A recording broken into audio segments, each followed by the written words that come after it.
need to talk about TikTok. TikTok, if you will, it is the 24/7 news channel of so many of our young people, and it's like Al Jazeera on steroids. In November of 2023, a recording was leaked of Jonathan Greenblatt, the head of the ADL, referring to TikTok as a problem that needed to be taken care of. We have a major generational problem. The issue in the United States of support for Israel is not left and right. It is young and old. And so we really have a TikTok problem, a Gen Z problem, that our community needs to put the same brains that gave us Tag Li, the same brains that gave us all these other amazing innovations, need to put our energy toward this, like, fast.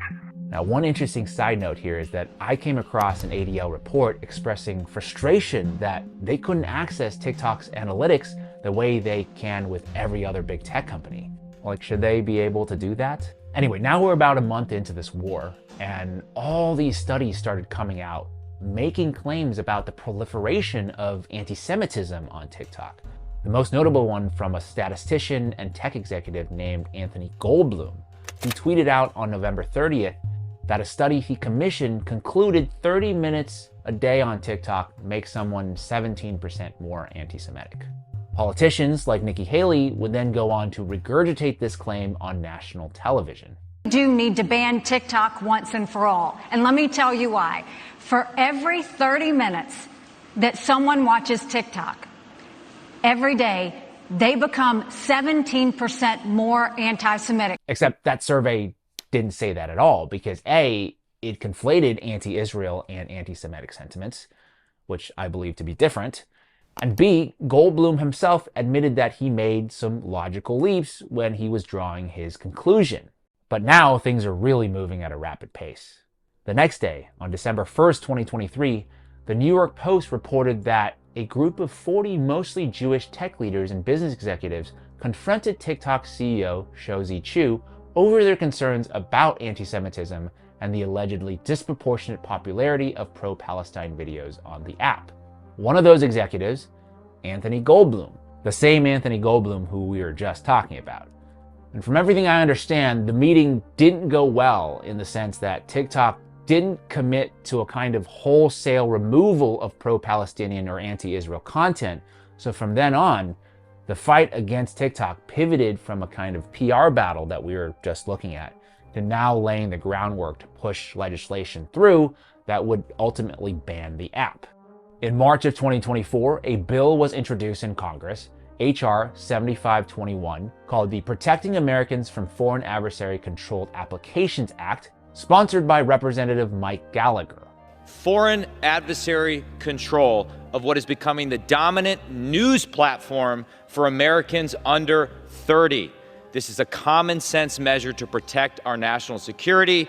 I urge my colleagues to support this critical bipartisan legislation.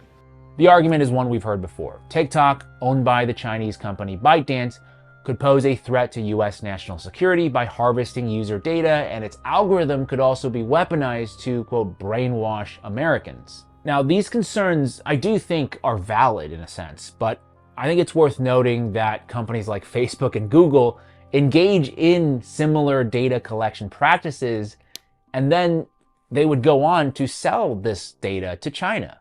So China is getting the data anyway. But here's where things get really interesting. You start digging into Gallagher's largest campaign donors, and you uncover a story that goes far beyond data privacy or Chinese influence. Near the top of his donor list is AIPAC, the Israeli lobby. Here's a crazy statistic for you. Of the 500 plus members of Congress, only 33 members did not receive a donation from the Israeli lobby in the last campaign cycle. So essentially, when Israel wants something from America, they usually get it.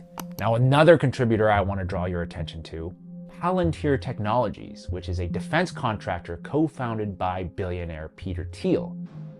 Palantir just happens to work very closely with the Israeli military, providing advanced surveillance and targeting software used extensively in their war on Gaza.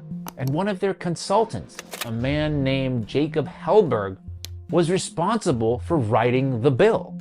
Yeah, it's incredible. A defense contractor who profits off Israel's war were also the ones behind drafting a bill that would, in effect, stifle criticism of said war, which is a clear conflict of interest, no? At around the same time, the Jewish Federations of North America penned a letter to Congress urging lawmakers to ban TikTok due to anti-Semitism. Not one mention in their letter about China or data privacy.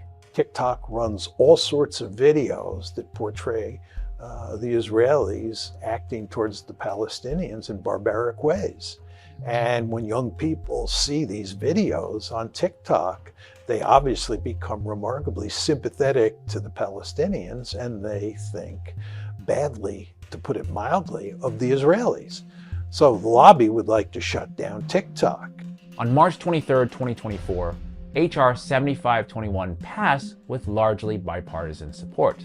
Looking back, I was fully expecting the bill to pass the House very, very quickly and easily, because there are a lot of bills that pass the House and don't make it through the Senate. The Senate is meant to slow things down. But 1 month later, on April 24th, the act passed in the Senate, again, with overwhelming bipartisan support, and was signed into law by Joe Biden on the following day.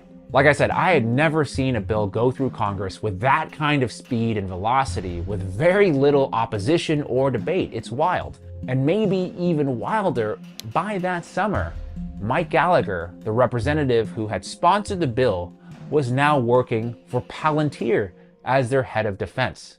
He didn't even finish out his term. He just resigned from Congress and took a job there. I know, all of this sounds like a crazy conspiracy theory. In fact, the ADL did call this a conspiracy theory. The Atlantic also called this a conspiracy theory. They even name-checked me in their article. Quote, "The entire world knows exactly why the US is trying to ban TikTok," Džejms Li declared on March 16th. Not bad for your boy here, huh? And honestly, this would remain a conspiracy theory. I don't know if I would have made this video if they hadn't come out and confirmed their true motivations. Typically, the Israelis are good at PR. What's happened here? Some wonder why there was such overwhelming support for us to shut down potentially TikTok or other entities of that nature.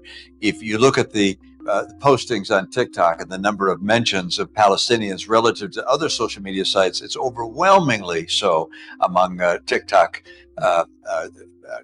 broadcasts. So I'd note that's of real interest. And that's where we are today. China or Israel? I'll let you be the judge.